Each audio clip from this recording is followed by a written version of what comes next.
be shared by the team that's here with us, especially from Fiji, FNCDP, the Pacific Disability Forum and all. But it's such an important platform that we really build up on this. And I must say, for Fiji, during this pilot itself, I'm not going to dwell so much on the pilot because Anasini is going to talk about it. But, when this project came up, there was no doubt we needed to do this. There was no question about it because it was a pilot project and an opportunity for us to learn as to how we could increase the access of SRH services. And who better to do it than working with individuals with disability, because obviously they understand the population better.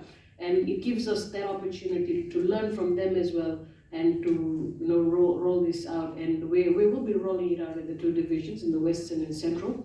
But at the same time, one of the things that Ministry of Health has done is we've brought in the Northern team so that they could learn as we progress with the pilot. So, we know there'll be a lot of learning from the pilot. So once we're able to roll it out proper, we can have the North team pick it up and run with it as well. And apart from these few things, we know that while we know that this is a need, this is a place of emphasis, one of the things that the Ministry of Health is doing is we're making this a part of our bigger agenda items, such as our strategic plans for the unit, our business plans for the program. So, this is a significant step of adding these components into our plans as well and building up on it in the years to come.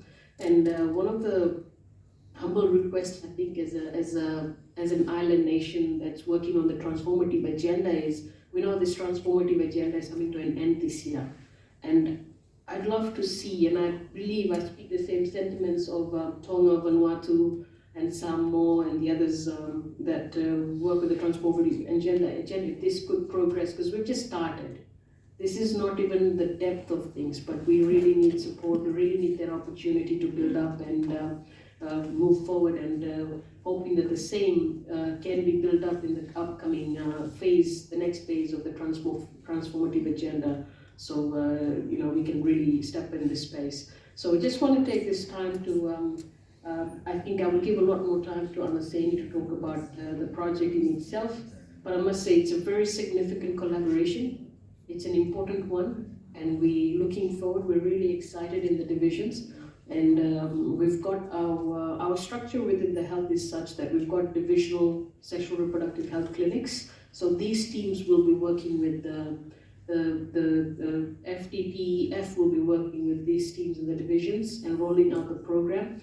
And as Anastasia mentioned, it's starting next week, so they've got their planned out program ahead of us, and they roll out next week, and we look forward to results. It's a lot of learning from in itself, but an opportunity we really need to build up on. And I must say, this is just the beginning, and a lot of learning ahead, and the needs assessment in itself will be a significant contributor to what we will be stepping into in days to come in terms of response as well. But thank you so much for the opportunity to share the platform and to share the pilot program that the ministry is doing with FDPF and WEI and others. So thank you, and over to you, Anastasia. Thank you so much, Dr. Rachel. And thank you so much for laying out the Ministry of Health commitment and really serving as an example both in the region but also globally of how key Ministry of Health are to realizing these recommendations, and the steps such as sensitization that are really critical and can be a low cost and easy first step to really creating that disability inclusion that is so key. As Dr. Rachel previewed, Anasini Vankavi is going to again give us an overview of what is happening in Fiji, and specifically her role as the community-based SRHR officer pilot project coordinator, and how she is leading this groundbreaking initiative and making it happen. So over to you, Anna. Thank you, Anna. This afternoon, I will just provide a brief summary in terms of the pilot project that's is currently going on in Fiji right now. And so this started way back in, I think it was in March, where a partners came on board. So in terms of this pilot project, we have partners from UNFPA, Women Enable International, Pacific Disability Forum, Ministry of Health under the Family Care Unit, which is led by Dr. Rachel, Medical Services Pacific, and also the Reproductive Health Association of Fiji. So basically, at the beginning of the project, it was just planning on how we are able to identify the two divisions where the project will be carried out. So the Central and the Western Division were identified, and following that was for FDPF to identify 4 women to become SRH officers in the Central and the Western Division of Fiji. So we were able to identify 4 women, 2 in the West and 2 in the Central that are working with me in terms of conducting this pilot project. So basically, REF came on board, or the Reproductive Health Association of Fiji came on board to train these women on SRH.